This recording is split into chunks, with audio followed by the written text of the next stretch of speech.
Break के बाद रुक करेंगे यूपी बुलेटिन की ओर, जिसमें बात होगी आगरा की, जहां उत्तर प्रदेश पंचायती राज ग्रामीण सफाई कर्मचारी संघ के ब्लॉक अध्यक्ष पद के लिए चुनाव शांतिपूर्ण ढंग से संपन्न हुआ।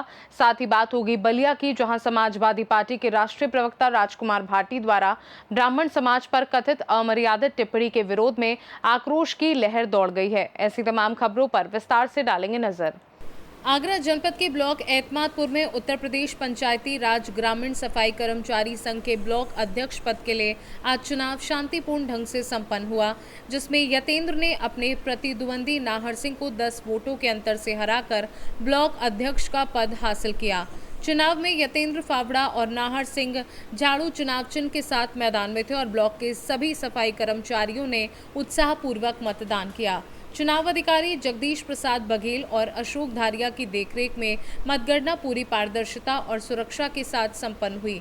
जीत की घोषणा होते ही समर्थकों ने नवनिर्वाचित अध्यक्ष का जोरदार स्वागत किया और उन्हें प्रमाण पत्र सौंपकर आधिकारिक रूप से ब्लॉक अध्यक्ष घोषित किया गया।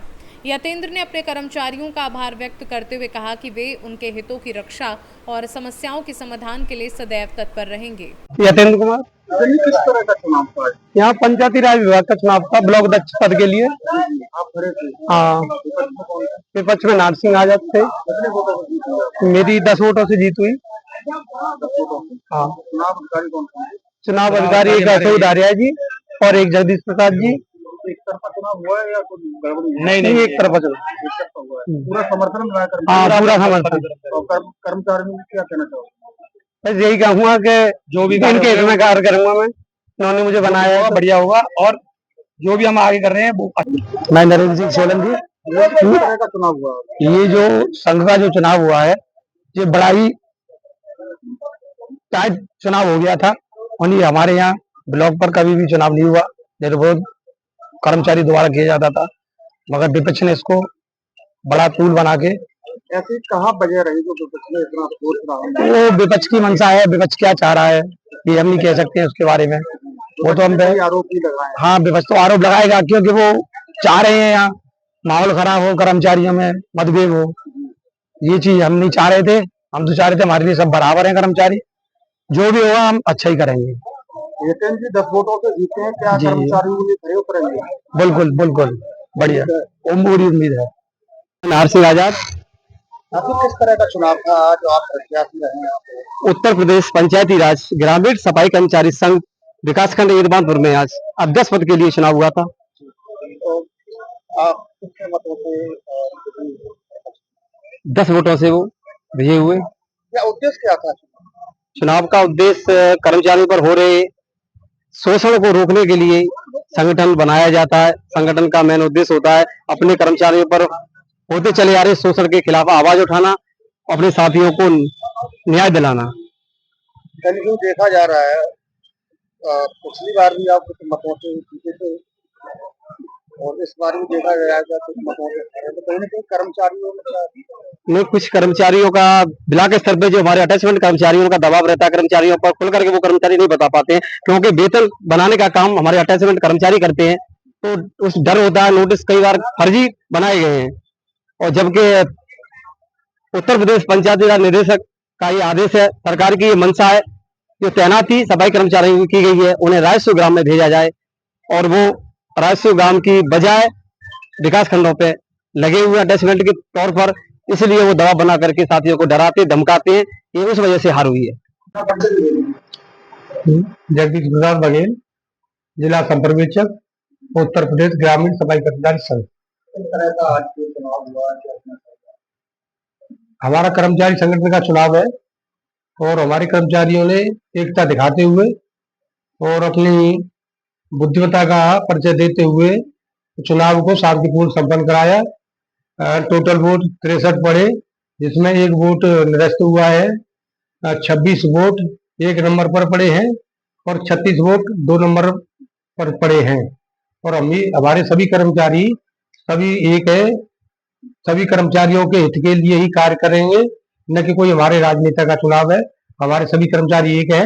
चुनाव एक प्रक्रिया है जिससे कि हमारे कर्मचारियों में संगठन बना रहे और अपनी समस्याओं को हम अधिकारियों के सामने रख सकें। चुनाव संपन्न हुआ, कोई दिक्कत नहीं? नहीं, कोई दिक्कत नहीं आई। फोर्स वगैरह तैनात हुआ था? हाँ, फोर्स वगैरह तैनात हुआ था, लेकिन कोई ऐसी नौबत नहीं आई जिससे कि कोई उधमबाजी हो। हमारे प्रशासन का साथ रहा, हमारे यहाँ कोई दिक्कत नहीं आई। बहुत बढ़िया चुनाव संपन्न हुआ है एतवारपुर ब्लॉक में। आगरा से सीनू संवाददाता विष्णु बघेल की रिपोर्ट। बलिया जिले में समाजवादी पार्टी के राष्ट्रीय प्रवक्ता राजकुमार भाटी द्वारा ब्राह्मण समाज पर कथित अमर्यादित टिप्पणी के विरोध में आक्रोश की लहर दौड़ गई है। वरिष्ठ अधिवक्ता केशव नारायण पांडे के नेतृत्व में सैकड़ों ब्राह्मण अधिवक्ताओं ने सपा और राजकुमार भाटी के खिलाफ जोरदार विरोध प्रदर्शन किया और समाजवादी पार्टी के मुखिया अखिलेश यादव से उनकी बर्खास्तगी और दंडात्मक कार्यवाही की मांग की। विरोध प्रदर्शन के दौरान वरिष्ठ अधिवक्ता शंभुनाथ उपाध्याय के साथ मिलकर जिले के ब्राह्मण समाज ने चेतावनी दी कि यदि पार्टी नेतृत्व ने त्वरित संज्ञान नहीं लिया तो अधिवक्ता संघ और ब्राह्मण समाज बड़े आंदोलन की रणनीति तैयार करेगा, जिसकी जिम्मेदारी शासन और प्रशासन की होगी। बता दें जी, मैं केशव नारायण पांडे और सुनील पांडे अधिवक्ता civil line session court Ballia. अभी किसका आप लोग विरोध कर रहे हैं, क्या ये पूरा मामला है? एक सोशल मीडिया पर हम लोग जो है बाइट सुन रहे थे, एक राजकुमार भाटी हैं, सपा के जो है प्रवक्ता हैं, उन्होंने ब्राह्मण को के लिए जो है मर्यादित भाषा का प्रयोग किया है। शायद उनको ये नहीं पता है कि ब्राह्मण एक पूज्य था, पूज्य है और आजीवन पूज्य रहेगा। ब्राह्मण जब जब बोला है राज सिंहासन डोला है। उनको नहीं मालूम है कि जब जब ब्राह्मणों पर जो भी अत्याचार किया है वो आज तक कभी सफल नहीं हुआ है। शास्त्र उठाकर आप देख लीजिए और जहाँ भी आप देख लीजिए।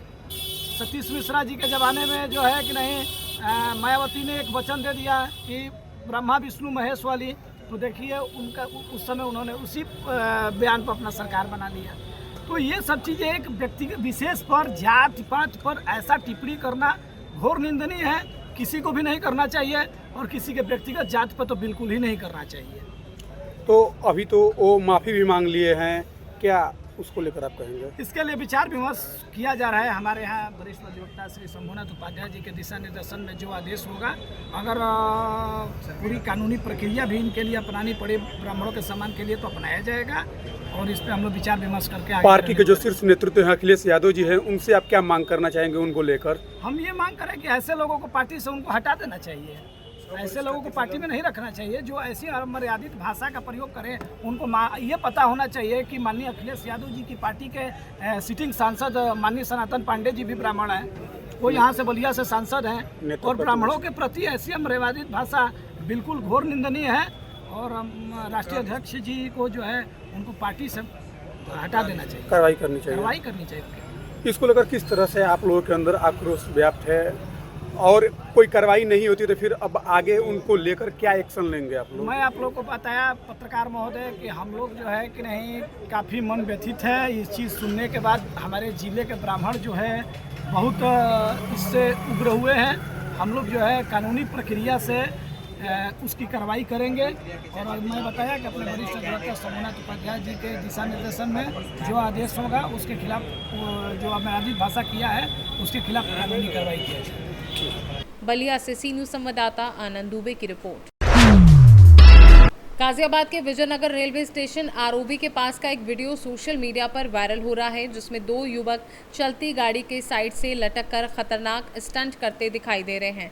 इस दौरान उनकी जान को गंभीर खतरा था और सड़क पर मौजूद अन्य वाहन चालक भी जोखिम में थे।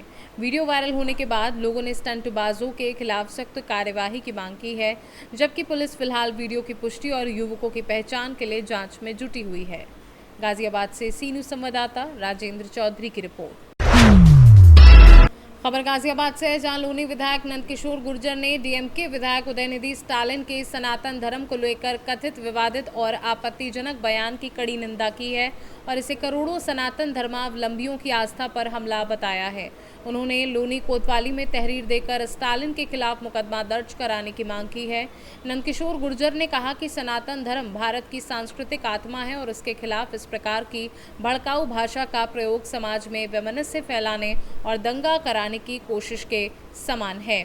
उन्होंने कहा कि किसी विशेष धर्म को खत्म करने जैसी भाषा निंदनीय और कानून के लिए चुनौतीपूर्ण है। विधायक ने आग्रह किया है कि ऐसे बयानबाजों के खिलाफ सख्त कार्यवाही और देश की सांस्कृतिक विरासत का अपमान किसी भी स्थिति में स्वीकार नहीं किया जाएगा। विधायक जी, आपने एक पत्र लिखा है स्टालिन के लिए, क्या कुछ पत्र है, क्या उसमें कहा गया आपके द्वारा? देखिए, स्टालिन जैसे लोग जो कहीं ना कहीं विदेश से फंडिंग लेकर के सनातन पे लगातार हमला कर रहे हैं। पिछली बार भी उन्होंने कहा, इस बार भगवान के ऊपर टिप्पणी की और नष्ट कर दिया उसको ज़मीन पे लाने का काम किया है वहाँ की जनता ने। लेकिन सदन में जिस तरह से आज तक इस देश में जब से सृष्टि बनी है, ऐसा दुस्साहस कोई नहीं कर पाया।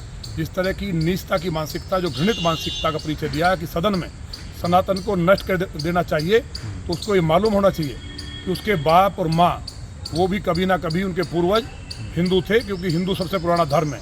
इस व्यक्ति के ऊपर, क्योंकि ये कहीं ना कहीं इस तरह के बयान दे करके बवाल कराना चाहता है, पिछली बार भी ये हुआ, तो इसके ऊपर रासुका लगे, NSA के तहत गिरफ्तार हो। और ऐसे लोगों को, क्योंकि ये लोकतंत्र है, अगर राजतंत्र होता और राजा की किसी की सरकार होती तो फांसी दे दी जाती। तो लोकतंत्र में फास्ट ट्रैक कोर्ट में ऐसे व्यक्ति को फांसी होनी चाहिए। ये माननीय सुप्रीम कोर्ट से भी मैं प्रार्थना करता हूँ। और जो मैंने पत्र लिखा है, मुझे उम्मीद है कि उत्तर प्रदेश की पुलिस कठोर कार्रवाई, जो मैंने एप्लीकेशन दी, उसमें मुकदमा दर्ज करके करेगी। तो क्या विधायक जी, इस तरह से हिंदू देवी देवताओं पर लगातार टिप्पणी जो नेता करते आ रहे हैं, क्या राजनीति स्टंट तो नहीं है? नहीं, ये देखिए, हिंदू देवी देवताओं पर नहीं है, ये तो पूरे सनातन को नष्ट करने की बात कर रहा है। ये जितना बड़ा नीचता का बयान है, कितना बड़ा दुष्ट व्यक्ति है ये, इसको जनता ने तो पैदल कर दिया है। लेकिन अब जरूरत है कि FIR हो और गिरफ्तार हो। बंगाल में एक कोई सांसद है, कानी घोष है, नहीं क्या, वो पहले मूवी में थी, वो सयानी घोष, हाँ जो भी है, मतलब उनका भगवान शंकर जी को कंडोम पहनाती है और कहती है राम की जरूरत नहीं है। और उसके बाद हनुमान चालीसा पढ़ने लगी। अखिलेश जी लिखने लगे, तुम रक्षा काहे को डरना, जिन्होंने कारसेव को गोली चलवाई। तो सनातन की ताकत है, लेकिन सनातन को नष्ट करने की बात कहना, पूरे सनातन का मतलब है जितने भी सिख हैं, जैन हैं, बुद्ध हैं या हिंदू हैं, सभी सनातनी हैं और उन सबको नष्ट करने की बात कही गई है। इससे देश में दंगा भड़क सकता है, इसलिए ये NSA के तहत मुकदमा दर्ज हो और ऐसे व्यक्ति पे, ये छोटी घटना नहीं है, पूरे सनातन को नष्ट करना, इनको फांसी की सजा हो। गाजियाबाद से सीनू संवाददाता राजेंद्र चौधरी की रिपोर्ट। हमीरपुर जिले के सुमेरपुर थाना क्षेत्र के नेशनल हाईवे 34 पर एक तेज रफ्तार ट्रक ने ई-रिक्शा को टक्कर मार दी, जिसमें ई-रिक्शा सवार 2 लोगों की मौके पर ही मौत हो गई और 3 लोग गंभीर रूप से घायल हो गए। टक्कर इतनी जबरदस्त थी कि ई-रिक्शा पूरी तरह क्षतिग्रस्त होकर सड़क पर पलट गया। घायलों को प्राथमिक उपचार के बाद जिला अस्पताल रेफर किया गया, जहां 2 की हालत नाजुक है। ट्रक चालक स्टीयरिंग में फंस गया था, जिसे पुलिस और स्थानीय लोगों की मदद से रेस्क्यू किया गया। सूचना मिलते ही सुमेरपुर थाना पुलिस मौके पर पहुंची और दोनों मृतकों के शव पोस्टमार्टम के लिए कब्जे में ले जाकर जांच शुरू कर दी है।